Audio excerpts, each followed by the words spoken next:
இப்ப நான் உங்களுக்கு ஒரு ஸ்டோரி சொல்ல போறேன். ராமதாயம் அப்படி இருக்க ஊர்ல எல்கானான்னு ஒருத்தர் இருந்தார். அவருக்கு 2 மனைவிகள். ஒருத்தவங்க பேரு அன்னாள், மற்றவங்க பேர் பெண்ணினாள். பெண்ணினாளுக்கு பிள்ளைகள் இருந்தாங்க, அன்னாளுக்கோ பிள்ளைகள் இல்லை. அன்னாள் பொருத்தனை பண்ணி சாமுவேலை பெற்று கொண்டாங்க. அன்னாள் கர்த்தர்கிட்ட பொருத்தனை பண்ண மாதிரியே குட்டி சாமுவேலை சர்ச்ல விட்டுட்டாங்க. குட்டி சாமுவேல் சர்ச்ல வளர்ந்துகிட்டு இருந்தான்.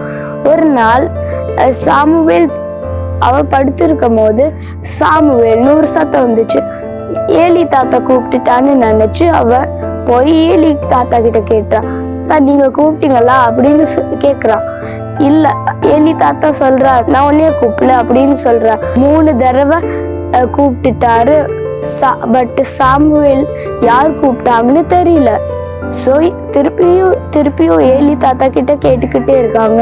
அப்ப ஏலி தாத்தாக்கு புரிஞ்சுது, கர்த்தர் தான் சாமுவேல கூப்பிடுறதுன்னு அவருக்கு புரிஞ்சிச்சு. சோ அப்புறம் ஏலி தாத்தா சாமுவேல் கிட்ட சொன்னாரு, இனிமே சாமுவேல்னு ஒரு சத்தம் வந்துச்சுன்னா கர்த்தாவே சொல்லும், அடியேன் கேக்குறேன்னு சொல்லணும் அப்படின்னு ஏலி தாத்தா சாமுவேல் கிட்ட சொன்னார்.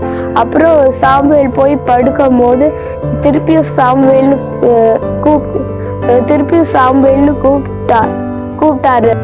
அப்புறம் சாமுவேல் சொன்னார், கர்த்தாவே சொல்லும், அடியேன் கேட்கிறேன் அப்படின்னு சொன்னார் சாமுவேல். அப்புறம் கர்த்தர் சாமுவேல் கிட்ட பேச ஆரம்பிச்சிட்டாரு. சாமுவேல் அவர் ப்ராஃபட் ஆயிட்டார்.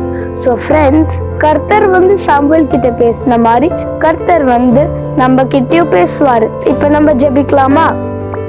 ஏசப்பா, நீங்க குட்டி சாமுவேல் கிட்ட பேசின மாதிரி நீங்களும் நம்ம கிட்ட பேசுங்க. இயேசு மூலம் ஜெபிக்கிறோம் நல்ல பிதாவே, ஆமேன்.